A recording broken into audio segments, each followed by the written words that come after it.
Hello everybody, Nate Wade here again, back with another video. I'm going to just keep going down the list again just to bring simple concepts that you probably already know a little bit about, but expand a little bit on each one. If you remember the first video, I had all the different types of real estate listed, and yesterday we talked about houses, whether you should buy or rent. Next logical path would be duplexes and triplexes and fourplexes. So we got that on the board. Duplexes and multifamily, those are really great investments. I can't stress enough how it really helps you live within your means or below your means. Especially if you're renting and you don't want to live in an apartment, the duplex or triplex is really your best bet. Now, those can be set up in different ways. Sometimes you'll have a house up front and a back house. It's becoming more popular in Austin. We haven't had any recent code changes. They try to push code next, and that didn't work. That would have allowed for more density. But right now, what we can do is if you have a single family house, you can build maybe a back house onto it or a garage apartment. That's happening.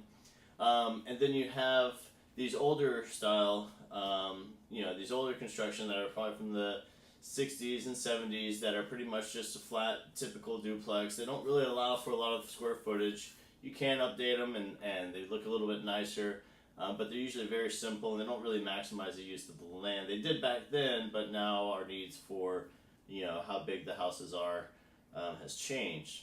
So if you're looking to rent something, you don't want to live in an apartment, but you don't have enough money for a house, duplexes are a great way to do that because you'll have a yard, usually a carport or a garage, and you only have like 1 to 2, maybe 3 neighbors, living on one property, and that's a really efficient use of the property because if you have a full-on house, chances are you're not using every bit of square footage on the property. It's nice to throw the football in the backyard and stuff, but, really, how much is that really worth? When you have a park right down the road or you have a front yard and stuff like that. It's really, these duplexes and stuff, I run into a lot of people that have pets that really need something to be able to take them out in the yard, and that's one way that you can have an affordable property and, still have the house type of aspect. Now, one important factor that I touched on in our first video was the fact of if you're looking to buy and you are interested in buying a house and maybe you don't want the entire payment to be on your shoulders. You have to qualify with your own income, so it is manageable. But remember that when you're looking to buy a house, if you are okay with thinking of it more of as an investment and less stress and overhead on your end, you can ask your lender, what are your options to buy a duplex, triplex, or fourplex? Now remember, you can only go up to 4 units on a conventional loan, but that same loan that you get for a single family house will work for a duplex, triplex, and fourplex. So how does that work? Say you have a $400,000 budget, okay?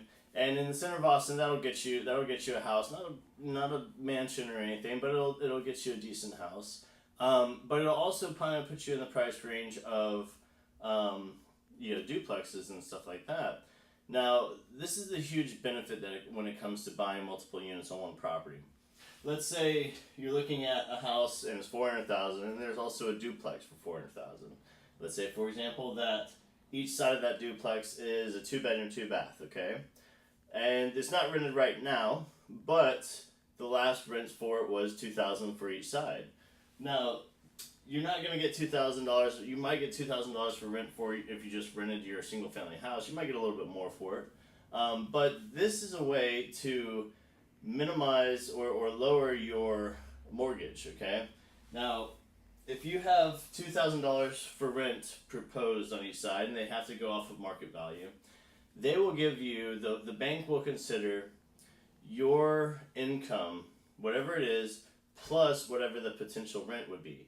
Now, they don't give you all of that potential rent because they have to allow for costs of like repairs, time for leasing, paying agents, in between times. So it's not like you get 100% of that. If you could get 100% of it if you have at least year round, but sometimes you'll have a dead area where you won't have the full month's rent, or you'll have repairs, and some of that money has to go to that. So what they do, they take 75% of whatever the market rent is for that unit. So let's say it was leased for $2,000, just to make the math nice and easy. And that's a pretty good deal. If you find a place for $400,000 and you're making $2,000 on each side, you're at the point of cash flow, even post taxes and insurance and stuff. You're right at that level where you're actually making some money on it.